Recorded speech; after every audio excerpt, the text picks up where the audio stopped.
Okay, this is a talk I gave last year as part of a second year course on the British economy. It's on looking at monetary policy between the two crises, between the Great Financial Crisis and the current pandemic.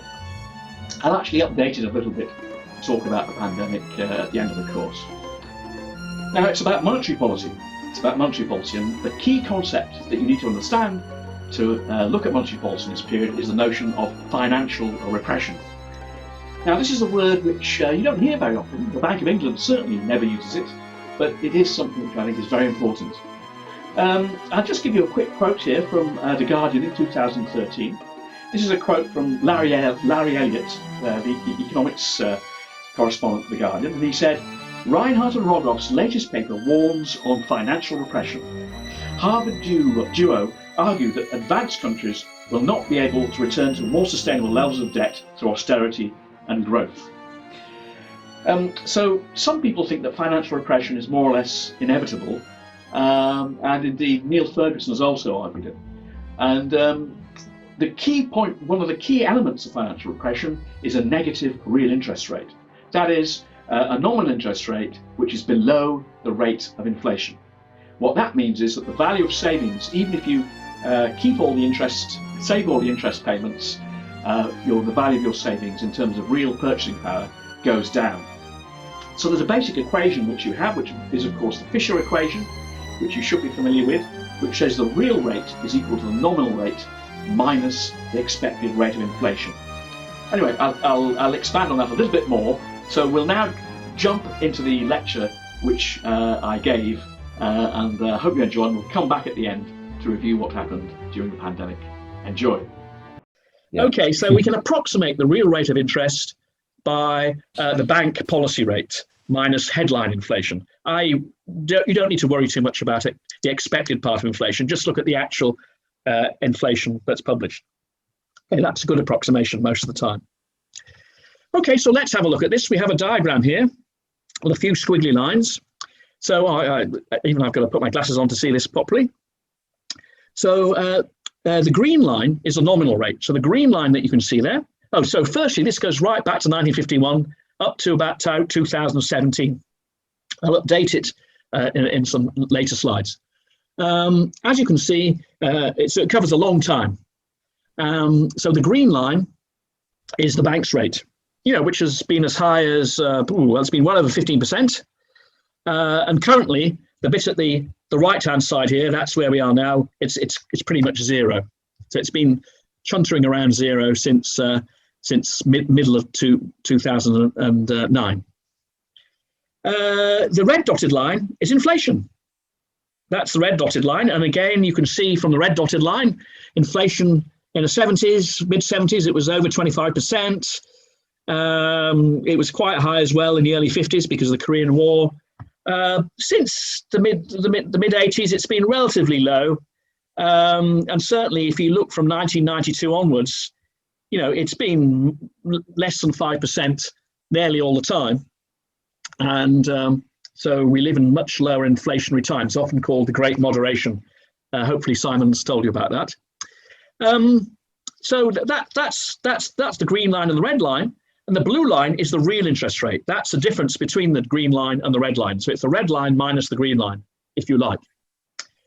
So as you can see, most of the time, the blue line is above zero. The real interest rate is positive. And indeed, it can be quite high. It can be like 5%, as high as 5%. There are periods when it's been negative. For example, in the 1970s, it was negative. The bank rate failed to keep up with the inflation rate. And there's a brief period here in the 50s, early 50s, when, again, the real rate was negative. But that's often associated with the Korean War. We spent a lot of money sending soldiers to Korea for the Korean War. The 70s, okay, the real interest rate was negative. I think basically it wasn't by design. People have never experienced in their lifetimes, inflation rates of 50 to 20%. I think the Bank of England didn't know what to do. It raised interest rates, but it was a politically unpopular thing to raise them too high because, of course, mortgages are linked to interest rates, and a lot of voters have mortgages, and they started complaining when interest rates got too high. So that sort of restricted the bank's ability to raise interest rates, possibly, or they just didn't know what was going on. But we've got that period of negative interest rates. But since the early 80s, the blue line, has been always above zero, except for what's happened with the crisis. So we've had a strictly positive, real rate of interest. But what's happened since then is we've got a negative real interest rate. Now, this is RPI inflation. RPI is the old measure of inflation. I'm using this because this is the only consistent series which goes right back to 1951. But we'll talk about that later. So since the early 80s, as I say, the nominal interest rate has exceeded the inflation rate by a few percentage points, 2 to 4%, all of the time until the crisis in 2008 or just after it. I'll say the only exceptions were the mid 1970s when you had the huge inflation, great inflation. Inflation was out of control. And in the early 1950s, when we had a Korean War and a spike in inflation, which rapidly died off. So I say we were looking at RPI inflation. So in figure 2, I've just looked at CPI inflation. It's a slightly different measure. If you do my course on national statistics next year, you'll learn all about the difference between RPI and CPI.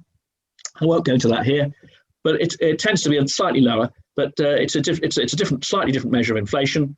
And as you can see, here's our zero rate of interest here. The dotted blue line is inflation, and the real rate is basically just that now, since the real rate of interest is more or less constant, it's just the mirror image of inflation, really. If inflation is +5, then the real interest rate is -4.5. If the real interest rate is 1, if the inflation rate is 1, the real interest rate is -0.5, and so on. But we can see that before that period, the real interest rate, the red line, is always below the nominal rate, the sort of purpley line. So that's just to show you. So clearly there's been a big change. Something changed a lot in 2009 because we've had a zero interest rate ever since then. So we can just review very briefly what you'll have learned with Simon. We can look at before 2007, and in fact we can just look at monetary policy in what we can call normal times, although what we're in now is probably a new normal. But certainly under the Great Moderation, from at least 1993 to 2007. So during this period, real interest rates were always positive.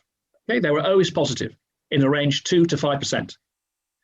Secondly, inflation was pretty much always in its target range. The Bank of England has a target range. Its target is 2%, and the range is 1 to 3%, 2% plus or minus 1%. So nearly all the time. There are a couple of very brief exceptions. But basically, before 2007, it was nearly always within the target range. So the Bank of England didn't have to write a letter to whoever was the then Chancellor. And also, you'll notice that interest rates were quite high. So normal interest rates in this period, if you go back to the graph, I won't show you again, but it was there. So in 1998, for example, normal interest rates were 7.5%. And the lowest level they were prior to 2007 was July 2003, when they were 3.5. So there's a bit of a dip in interest rates in England, as there was in America. After 9/11, they thought we better do something after 9/11. So there was interest rates were cut by the Fed, followed by the Bank of England.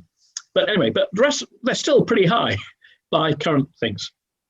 So I'd call this a normal active monetary policy. The Bank of England's operating independently, and what it's doing is it's targeting the inflation rate. So although the Bank of England only became formally independent in 1997, since Britain left the exchange rate mechanism back in 1991, I think it was, or 2, it's had this inflation target, which it's been following even prior to it formally becoming independent.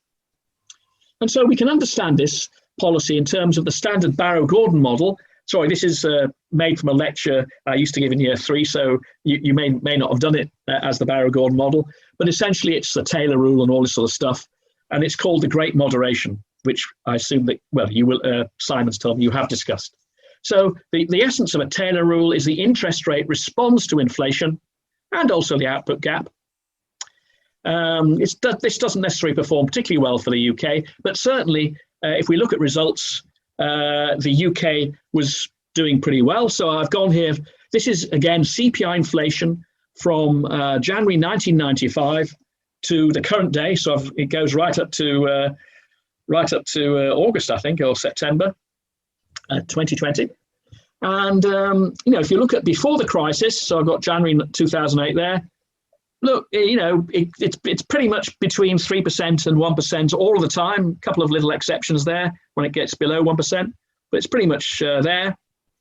When we look after 2008 onwards, we see that inflation is much more variable. It's varying between 5% and 0. Now, and also before 2008, the nominal interest rate was varying around. The nominal interest rate was varying a lot. After the crisis, from about mid-2009, if I remember rightly, the interest rate's been at 0, or effectively 0. And it's twiddled around a little bit after the Brexit vote and more recently, but basically it's been a 0 interest rate policy from April 2008 or possibly 9. I'll come back to that. So essentially, the way I'd interpret this is the Bank of England's given up targeting inflation. It's been much more tolerant of inflation being either too high or too low, way above target or way below target, and it's just left the interest rate stationary at more or less 0. So it's a very different policy they've been following to what they were doing before, and that's basically the ZIRP policy, zero interest rate policy. People also talk about the zero lower bound and various other things you can call it. So if we look at monetary policy since 2009, that's the first thing that's really different. We've got ZIRP, policy rates at or near 0 with very minor fluctuations. It's currently 0.1. It's been as high as 0.75. Most of the time it was 0.5, but basically that's ZIRP so far as I'm concerned. It's nothing like what it was before. So that's the first big difference that we've seen since 2009. And the implication of that, because with the Taylor rule, the interest rate is what you use to control inflation, it basically means they're not bothering with inflation. And we can see that from the way that inflation is fluctuating around. The second thing is sort of follows from the first. It's that we have negative real interest rates. From the Fisher equation, the real rate is really just a mirror image of the inflation rate. The mirror being whatever the policy rate is, 0.5 or whatever it is. So really, we've had these negative real interest rates, as we saw in the earlier slides, more or less continuously since the crisis, the first crisis, with a brief exception in 2015 when the inflation rate actually went to 0. And so that even with interest rate at 0.5, the real interest rate was positive when inflation was 0. And this is actually a very important point to make out. A nominal interest rate on your own doesn't say anything about the real interest rate until you know what the inflation rate is. So a nominal interest rate of 10% might seem high, but if inflation rate is 10%, it means the real interest rate is 0. So, and if the nominal interest rate is 0 and inflation is negative, you have minus 2%, for example, then that would mean the real interest rate was minus 2%, was 2%, because the nominal interest rate at 0 is higher than the inflation rate of minus 2. So that's an important point. So the nominal interest rate doesn't really tell you what the real interest rate is. You need to see what the inflation rate is. And we're in a low inflation world here, but the inflation rate is still most of the time above 0. And it is at the moment. It's I've forgotten what the latest figures were, but it's 0.7, 0.8, 0.9. Okay, so that's so you've got negative real interest rates, and you can say this. This means in effect that savers, money's being taken away from them. When you put money when you're saving, you put money in a bank or whatever. The interest on it, which is very little, almost 0, is less than the inflation rate. So the value of your money is declining over time, and this is why it's sort of called financial repression, or it's called by some. Again, the Bank of England would never use the word financial repression. And when I say savers, well, you might think, well, who's savers? Well, a lot of people save. For example, pensions are savings. When people work, they pay money into their pensions. Nearly all workers do this, however little they earn. They often pay money into a pension. Well, that's savings and that's invested. And so if you've got very low interest rates, that will tend to reduce the magic of compound interest that generates your pension. I could go into a lot more into this, but I won't. I'll just stop there. But these are negative real interest rates have a lot of consequences, which I can talk about later if you want to ask me about that. It's partly the reason why you've got all these fancy cars driving around, large cars, because you've got all these personal loan plans which people use to buy big cars, and why leases have become much more costly. Anyway, I won't go into that. So we've looked at the first two elements of monetary policy, ZIRP and negative real interest rates. Thirdly is QE, quantitative easing, or as the Americans call it, large-scale asset purchases. I won't do the accent there. So let's look at the Bank of England then. So what does the Bank of England do? Well, it buys government bonds, gilts. So that's what QE is. Why is it doing this? What's the point of doing this? Well, the aim of QE is to lower longer-term interest rates. The policy rate announced by the Bank of England is a short-run rate. Short-run meaning it affects. It basically it's implemented by buying short-term treasury bonds. So it's basically acting at the short end. But the government issues bonds with maturities of 20 years, 30 years, even now 100 years.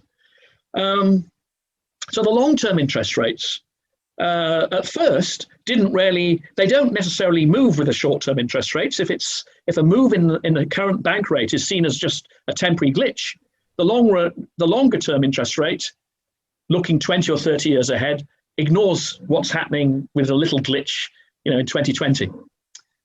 So the longer-term interest rates don't necessarily respond to the Bank of England, but they may do as well. They may come down a little bit, but of course there's something called the yield curve. Oh, I'll just say one thing before. The Bank of England, you see a lot of stuff on YouTube about the Fed buying stuff and all that sort of stuff. There's one big difference between what the Fed's doing and what the Bank of England's doing. And that is that the Fed has, right back to the beginning of the crisis, it's been buying toxic assets like mortgage-backed securities and also more recently equities. So the Federal Reserve does a lot of buying of things which aren't US Treasury bonds. Whereas the Bank of England, until very recently, does do that sort of stuff. So the Fed does, but the Bank of England doesn't. It does it to a very small extent. Things may change. The Bank of England may start buying equities or various other things, but at the moment it doesn't, on any large scale. So that's a big difference. So what's the yield curve? The yield curve is a very important concept, particularly those of you doing finance, but you should all know about this anyway. It gives you the cost of borrowing over different durations, different maturities, different time horizons. So, if you want to borrow money for 20 years, what's it going to cost you? If you want to borrow money for 50 years, what is it going to cost you? Well, normally it's upward sloping. In normal times, if you want to borrow money for longer term, you have to pay more. So, for example, I've got it on the next page. I'll show you it, but this is for the US. Sorry, I had to get this thing together pretty quickly for Simon, so I haven't got the British figure, but I've got the US one for 2005. So this is normal times, pre-crisis, and it's got the yield curve up to 30 years. And as you'll see, it goes for the short-term loans, it's 2.5%, which would have been pretty close to the Fed's policy rate there, up to 4.5%. So if you're borrowing over 30 years, your interest rate is almost twice as high as what you pay if you're just borrowing for 1 year. So let's just have a look at this. This is the yield curve, as I say, for US dollars in 2005. 9th of February, it's an actual date there. So sorry, it wasn't me that did this curve. I just got it off the internet. So they've got all these, they haven't got rid of the zeros there. Anyway, easily done, but I can't do it. So that's a yield curve. So altering the policy rate, when the Bank of England alters the policy rate, what it does is it alters the short-term yield. It alters the, if you like, the bit near the origin. And the short-term yield is closely linked to the policy rate. So it reduces rates at the shorter end. Now, it may also reduce rates at the longer end, particularly if the short rate, if the Bank of England keeps its rate at the short end constant for a long time, It will eventually reduce the longer rates, but they'll still be higher than the short rates. And we'll see later at the UK that initially the first rounds of QE didn't have much effect on longer rates, simply because people thought QE was temporary. And it's only when it sinks in that it's going to last a long time, the longer rates have come down. We'll see this in a later slide, so I'll show you. So what QE does, basically, you're buying longer dated bonds. And that enables the Bank of England to directly affect these longer rates, because of course, when the Bank of England buys bonds, the price of bonds goes up. And if the price of bonds goes up, the interest rate goes down. I hope you know that relationship. The rate of interest is negatively inversely related to the price of bonds. So if you raise the interest rate, bond prices go down. And this means they can flatten the yield curve. And indeed, you can even get some possibly some negative nominal rates. We've seen that there. Anyway, so, and you can even get these periods of inversion of the yield curve where the longer rates actually go below the short rates. Again, if you look at YouTube or look at Twitter, Econ Twitter or Fin Twitter, which I all recommend to you, you should all follow Fin Twitter and Econ Twitter. You can learn a lot if you follow the right people. I'm on there, by the way. But anyway, it's a fascinating place. But certainly a lot of people think that inversion of the yield curve indicates something bad, like a forthcoming crisis. But we won't go into that. So I'm just showing this with pictures. Okay, so the blue curve there, the nice blue curve at the top, this is the normal bit. It's a bit like the one that you saw before. The figures don't mean anything here, but you can see, you know, it goes, for example, from 1.5 up to 4, so it's a bit lower than the US one I gave there. But this is just an example. Don't read anything more into it. So what does ZIRP do? Well, ZIRP brings down the yield curve to the red curve. It lowers the interest rates. Now here, I've got it lowering interest rates right along the whole horizon. So at the bottom of the yield curve, this is the number of years going up to 35 years. This is the interest rates going up to about 4% there. So here I've got all the yields, even the 30-year bonds and beyond.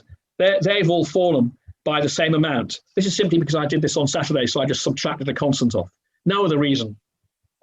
But of course, as I say, if the short run reduction is seen as temporary, the front end of the yield curve will go down, but the long end might actually stay quite high for quite a long time until the short rate's been low for a long time, in which case people realize short rates, these zero rates are here to stay. Now, what does QE do? Well, of course, here, with your ZIRP, you've got the rate down to here once the ZIRP's been in place for a long time. But of course, you've still got quite high rates, lower than they were before, but they're still relatively high at the long end. So how do you get these longer ones down? How do you get them down? Well, this is where QE comes in. You basically just buy up bonds at these longer rates, and that gets you the red line down to the green line, so that you get the return on bonds, nominal return on bonds, right down to just above zero. These yields, everything in finance is nearly always done in terms of nominal yields. So these are a nominal yield. The yield curve is in terms of nominal, not real. Really, you could do it in terms of it. It's perfectly possible to do it, but the yield curve normally is expressed simply in terms of nominal yield. Okay. Now here's an actual yield curve. So here's a yield curve from 21st of November. Wow, that was only a few days ago. So I looked at it. This is United Kingdom government bonds. This is what the current yield curve looks like. So here you've got at the bottom, the short end. It's pretty much zero for 1 year, 2 years.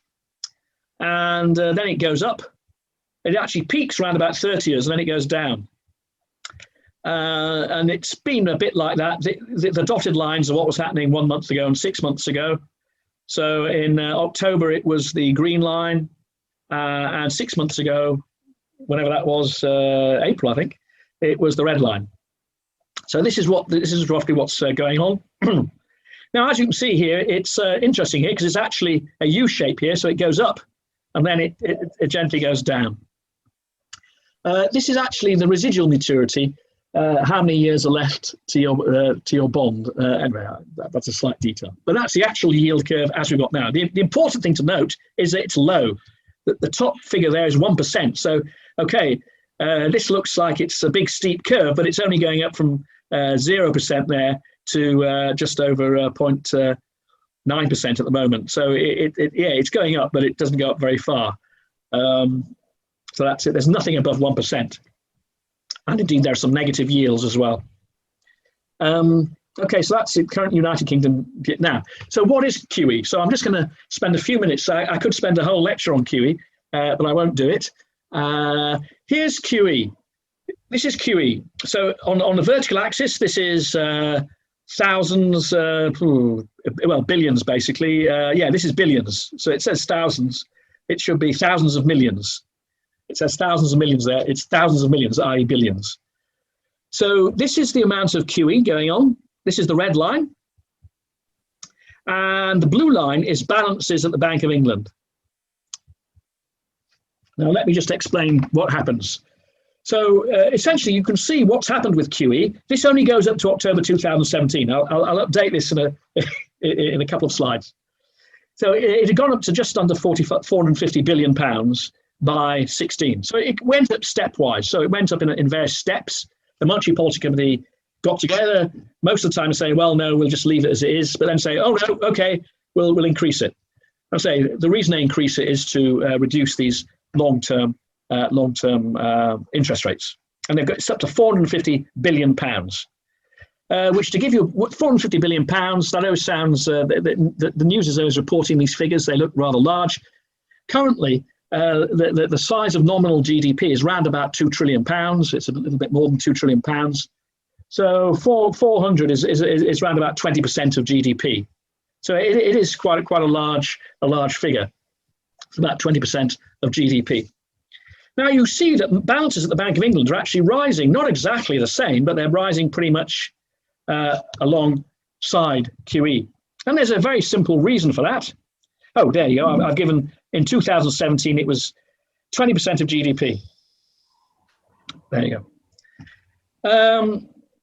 There's a reason for that. Well, I'll come to the reason why that is in the next slide, after this one, I think. So just to give you a context for the magnitude of QE, I've just graphed here some other things. So the red dotted line is nominal GDP. This is going back from 1963 for a long time. The green line is M4. M4 is a measure of broad money. It's a broad money measure. And down here is QE. So QE, what was the red line in QE is now the purple line. That's that little step thing there. So this comes up to around about 450 billion here. As you can see, relative to the total size of the money supply, it's big, but it's not that big. Because the money supply far exceeds GDP. M4 is bigger than nominal GDP, and indeed has been since 2006. So the people are, again, you keep hearing, particularly if you're on looking at YouTube, about the money printers going brr, the Fed printing money and everything. Well, yeah, it is printing money, but there's a lot of it's adding to a huge stock of money that already exists. And I'll come back to this later. So yes, so QE is big, but you've got to put it in perspective. It's not that big compared to the overall money supply. But what you can see there is the overall money supply after the crisis. So this is 2009. It's been pretty flat. So despite all this money printing, all this QE, as it were, M4 hasn't really gone very far. And we'll see this, I'll show you with a better diagram, the next one. So if we're looking at annual monetary growth of M4, we can see, I didn't have time to put in a nice little red line there, but you know, it was growing fairly fast up until 2010. It dipped a bit in 2009, but you know, it was growing at about 10%. But since then, it's been very subdued monetary growth. And you can see it's picked up during the pandemic. Just here is March. At March, it was about 5%, and it's shot up. We've had all these furlough schemes and various things. I don't need to go into too much detail about this, but there's been a big increase in money supply. But, you know, historically, that's nothing really. You know, an increase of 10, 15%. isn't necessarily very much by historical terms, although output GDP was growing at this period, where of course it's been shrinking in this period. So maybe that's an important difference, and we'll come back to that a little bit later. I'll just say why QE. Remember, we said why QE. We wanted QE to lower the long-term interest rates, raising the price of long-term bonds. So I've got here a little map going from 2000 to 2017. Sorry, it stops at 2017, but it would have gone down even further. We can see here the onset of QE is round about here. It's in the middle. So the rate of return, again, this is nominal, not real. The rate of return on bonds, 20-year gilts, was pretty stable, between 4 and 5%, right up till here's 2011. You can maybe say it had started to fall a little bit there, but it's been pretty high. It doesn't really start to fall till 2011. Why is that? Well, again, it's this temporary nature. When the Bank of England first cut interest rates to zero, it was all seen as temporary. People thought it would be all over quite soon. A bit like the pandemic, really. So when the QE, when the financial crisis hit, interest rates went to zero, and people thought it would only last maybe a year or two, this zero interest rate.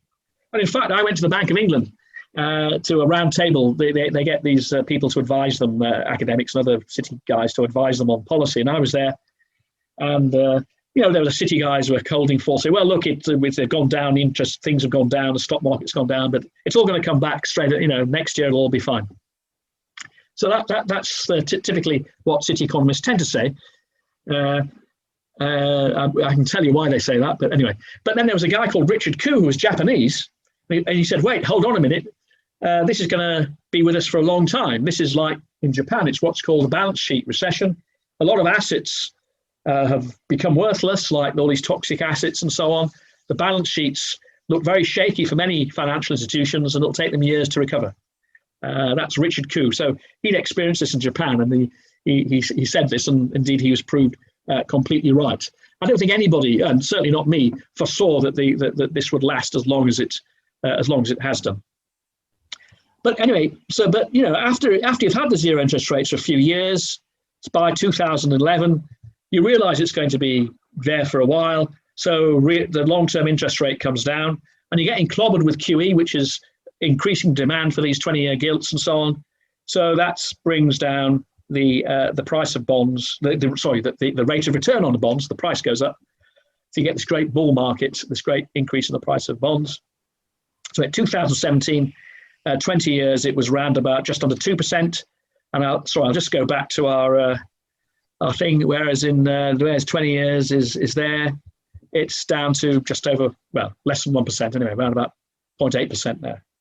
So that's what's happened there. So it's gone down to there, and indeed, as I say, for some maturities, it's actually negative at the moment. So I'm told I'm not actually active in the market, so I'm a bit out of date on these things. But on Twitter, you'd follow this. Okay, so that's long-term bonds. So is QE printing money? I think this is in a sense one of the important parts of the lecture, because there's so many misconceptions about it.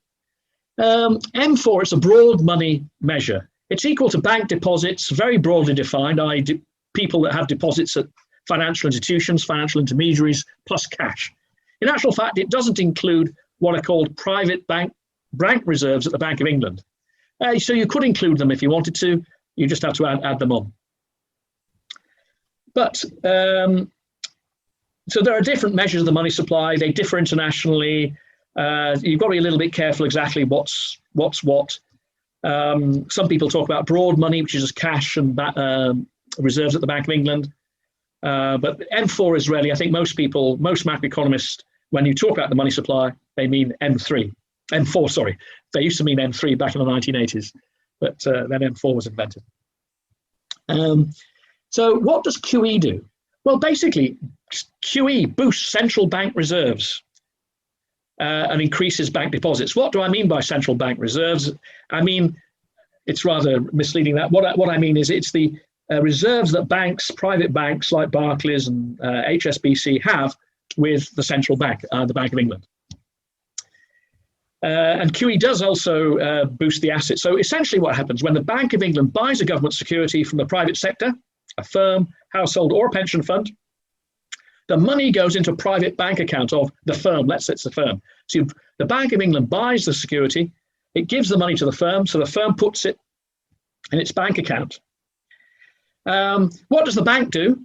The bank, let's suppose it's HSBC. Well, the bank's had this money deposited in it. So what happens is that its reserves correspondingly at the Bank of England go up. This is through interbank clearing. So in a sense, what you can say is it's as if the Bank of England's printed some digital money. They still use the word print, although it's digital money. They create some money out of nowhere. They use it to buy the asset from the firm or household or bank or whoever.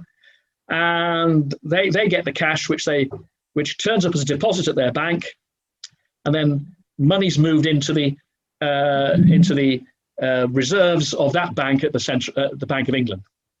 That's roughly what happens. So that's why you see this line here, the blue line. That's why every time there's a big jump in the red line, it means the reserves at the balances of private banks at the Bank of England go up. Now, they don't go up exactly because there are other things influencing the reserves at the Bank of England. It's got foreign exchange reserves. There's various other things as well. But you can see it follows pretty closely what's going on there. So essentially, by QE, it's expanding the balance sheet of the bank because the bank's basically buying the reserves. It has an asset, which is the treasury, which is the government securities it's bought, the government stock. And then it has a liability to the private banks, which is from the money coming in when the person who sold the bonds, the government, deposits the money in that bank, HSBC or Barclays or wherever, and it finds its way back to the Bank of England through interbank clearing. So that's essentially what happens. Now, reserves at the central bank, they can't leave the central bank. It's almost impossible. The only way a bank can get some reserves out of the central bank is by sending a lorry and piling it up with cash or notes and coins or gold bars or something. But from a point of view of an individual bank, things move about because as people move money from one bank to another, when that happens, it happens through there's central bank clearing so that money, HSB, some reserves at the Bank of England, which belong to HSBC, will move to Barclays or wherever. They move in between the banks, but in total, it's almost impossible for reserves to leave the Bank of England as a total. So they just build up there, as we've seen in that way. So the act of buying government bonds simultaneously creates a bank reserve and a bank deposit. Hence, it changes the stock of QE. It generates changes in M4. Now, this is the important point because in part of that story, when the Bank of England buys that asset from the private individual, the firm, say, that firm's holding of deposits goes up. So you've just increased M4 by a bit. So you've created a bit of M4. You've increased the money supply by generating your QE. You've increased the reserves of the bank at the central bank. And you've given the treasury now becomes an asset at the central bank. So all those things go on. But of course, the growth of M4, as we've seen, hasn't really been very big. Indeed, what I've done here, I've actually got this little blue line here going back. I've got this little blue line here. And this is showing the level of M4 minus QE, minus this QE down here. So without the creation of money by through QE, the money supply would have been much more subdued and would probably have contracted. I mean, we can't say because, of course, this is a counterfactual. And of course, if the government hadn't done QE, then lots of things would have been different. But this is simply a mechanical thing. So that despite all this money being created through M4 by QE, M4 has been pretty modest. How is that? How can it happen? You're busy. You can think of Stacey here with a money printer going brrr. So you're printing money as some YouTube people have it. Why isn't that leading to a big increase in the money supply? Well, it isn't because most of M4 are bank deposits, and bank deposits are created by banks, private banks, lending money to the private sector. to firms and households to do stuff. And the thing is, banks have stopped lending. Banks also lend a lot to each other as well, if you look at the statistics as well. But basically, banks have stopped lending. Well, they did stop lending after the great financial crisis. So, normally, if they've stopped lending, if there's less lending by banks, this would lead to a contraction in M4. And by QE, the Bank of England was able to step into that gap and keep M4 pretty much constant or growing very, very modestly, and buy all these bonds, and simultaneously lowering the interest rates, the long-term interest rates, which they hoped would stimulate investment. That's what they hoped back then. Hasn't been very effective, but that's the idea. So banks stopped lending. And that's why you could have QE, create lots of bank reserves, and indeed create M4, but without increasing the overall size of M4, because although you're creating M4, banks are reducing it by lending less. And that's why QE hasn't led to a huge increase in the money supply. In fact, you could say QE has prevented the money supply from falling. And that could have had lots of bad consequences, as in the Depression, Great Depression back in the 1930s. So that's the thing. So the fact that M4 didn't explode with QE is due to banks not lending, as in the standard credit multiplier story you have of the creation of money by the private sector banks. And that's still the case, more or less, although I say it's increasing a bit more. But of course, private banks could start lending more. They've got these huge bank reserves at the central bank, and that's a lot of collateral. So if they wanted to, they could use that to issue lots of loans and stuff. So partly, banks are choosing not to, but a big factor in this has also been the fact there's not been much demand for loans. Mortgages, people haven't been buying lots of houses. There hasn't been a huge demand for mortgages. Firms haven't been investing much. They haven't been borrowing much. So it's a demand and a supply side factor. Banks have been reluctant to lend money, and private sector, households and firms, after the first recession, were reluctant to borrow money. So both of these factors have led to this weak private sector generation of M4, which has let the government come in, do its QE, and without any effect. But, of course, it's a bit of a time bomb, isn't it? Because the central bank reserves are very large. The balances of private banks at the Bank of England are huge. And private banks could start lending on the basis of this. If they got lots of cash, they can lend money on the basis of this cash. A bank basically needs to have some assets to keep itself solvent, and it's got a huge treasure of very safe assets at the Bank of England, so they could lend lots of money if they wanted to. So it's a bit of a time bomb. The money supply could explode at any minute. Now, it's not likely to at the moment because with the pandemic, again, not many people are rushing to borrow money. But it's a bit of a time bomb, really, I think. It may emerge in the longer run. And if banks decide to start lending. And indeed, before the pandemic, the Bank of England has not recognised this as a problem. They never talk about this. And they're certainly not put in place any strategy for preventing it. So, I mean, that's really weird. The Bank of England is supposed to be ensuring financial stability, but they've put in no policy for what they do if the money supply suddenly exploded. But anyway, luckily for them, it hasn't exploded, and it's unlikely to for the next year or two because of the pandemic. So what's happened with the pandemic, just to bring us completely up to date? Well, they cut interest rates a little bit, but I'll say, whether it's 0.5, 0.75 or 0.1, doesn't really make any difference. It's more of a signalling effect. I don't think any of us thought it had any real effect.